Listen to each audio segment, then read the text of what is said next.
all we need to do is give money and Zelensky will bring Russia to its knees. How can you bring Russia to its knees? All that the Russians have to do is keep moving back. Somebody is asking the Russians that, who's your best general? And the Russians would always say, our best general is General Winter, and he's coming. General Winter will come, and with General Winter will come temperatures of minus 50 degrees. And it's impossible for people to fight at minus 50 degrees. It's near impossible. You can't fight the Russians and win. The Americans said, we want a two-state solution. He said no. Jai Hind, friends. I'm Major Gaurav Arya, and you're watching the latest news of the day. Both Russia and America, even when Russia was the USSR, they've been arch rivals. And both have, I think, the largest nuclear arsenal on earth. And people say, experts say that they have enough nuclear weapons to destroy the world 100 times over. That is the kind of firepower both countries had. And in 2010, both of them decided, there was Barack Obama on the American side and Medvedev on the Russian side, and both of them decided that, we need to bring in stricter controls. So why don't we have a mutual checking platform where you check our facilities, we check your facilities, and both of us are assured that there is no accident that is going to happen. So they signed off in 2010, and everything was going on hunky-dory till 2020. And at that point in time, COVID struck, and for a few years, this checking could not happen. So ladies and gentlemen, this checking did not happen. And very recently, America again broached the topic with Russia that should we start this again? And Russia said no. And the reason why Russia said no is that he said that we know that you have Ukraine's back. You are the people who are funding Ukraine. You are the people who are actually giving weapons to Ukraine, money to Ukraine, planning to Ukraine. You are the people who have actually put your special forces on ground to aid Ukraine. And what does Ukraine want? Ukraine wants nothing. But what do you want? You want the breakup of the Russian Federation. And this we will not allow. Now, ladies and gentlemen, this entire thing about Russia not wanting to get into this and not allowing American inspectors to come is also because of the fact that Russia feels that America is orchestrating everything, which is roughly correct. It is America. When the war broke out, the thing that they could have done is got President Putin, got President Zelensky, involved the American president, involved the lobbies there in all the 3-4 countries, gotten together and found a diplomatic solution. Diplomacy is the final solution to everything, right? The problem is that the Americans thought, hey, this is a wonderful opportunity. All we need to do is give money and Zelensky will bring Russia to its knees. How can you bring Russia to its knees? I mean, didn't Napoleon try? Didn't Hitler's armies try to bring Russia to its knees? Did they succeed? No, absolutely not. They cannot succeed. It's impossible for them to succeed.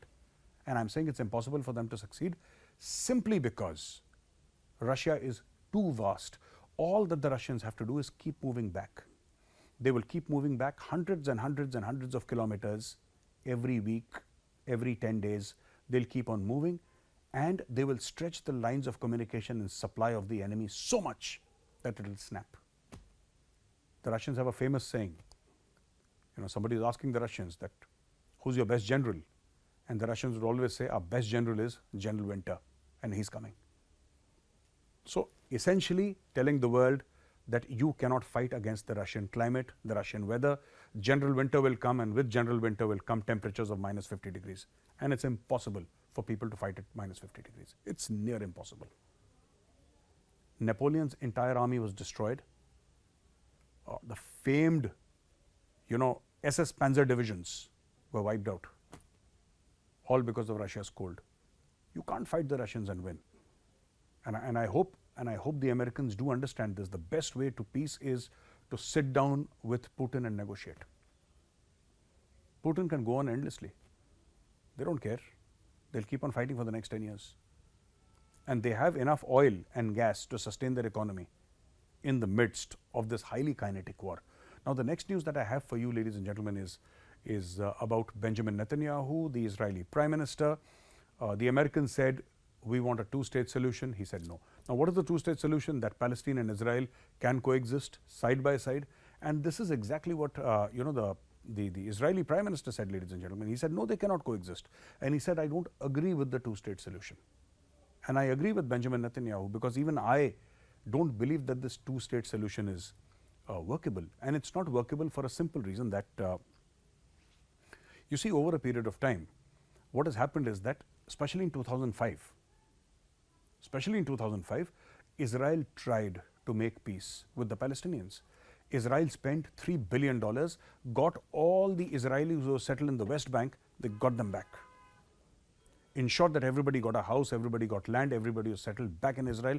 They gave up all the land and gave it up to the Palestinians. They said, "Is your land, you deal with it, you do what you wish." They did everything. And yet, Hamas waged a war on the Israelis. Why do you think that is? Why do you think that Hamas will wage a war against the Israelis? For what? What is their enmity with Israel?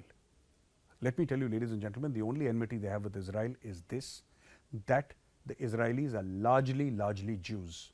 This entire war is not about Israel capturing Palestinian territory or occupying Palestine. No, it's not about that. It is about the institutionalized and religious hatred towards Jews. That is what this is about. And Netanyahu knows this very well. You know, you can feed Palestinian children. You can give Palestinian jobs. 30,000 Palestinians were given jobs. They used to come every day to work in Israel. You can do everything for the Palestinians. In the end, they will always attack Israel. They cannot be trusted. And the last news that I have for you, ladies and gentlemen, I'll take you from Russia, I took you to Israel, now let me take you to Pakistan, right? And in Pakistan, what's happened is that, you know, Pakistan spent a lot of money buying radars from the Chinese and weapons from the Chinese. They mortgaged their airports, their motorways, everything. They took loans from the Chinese and they said, no, we must have weapons because we have to fight against India, because India is the enemy and the Hindus are the enemy. That was Pakistan's line of thinking. That is Pakistan's line of thinking. But when a BrahMos missile was misfired, or misfired BrahMos missile, or, you know, by mistake it flew into Pakistan territory, what could Pakistanis do? They didn't even know that there was a missile. That missile traveled for 3 or 4 minutes in Pakistani airspace and then crashed. They didn't know. And very recently, when the Iranians fired drones and missiles inside Pakistan, even then the Pakistanis did not know. So I don't know why the Pakistanis are hell-bent upon using Chinese weaponry. It's no good, absolutely. It's junk. And it's not going to stand them in good stead, you know, when there is a war happening, because there was a conflict and Chinese equipment failed to deliver.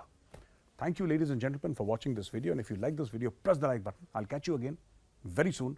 Till then, take care. Have a great weekend. Jai Hind.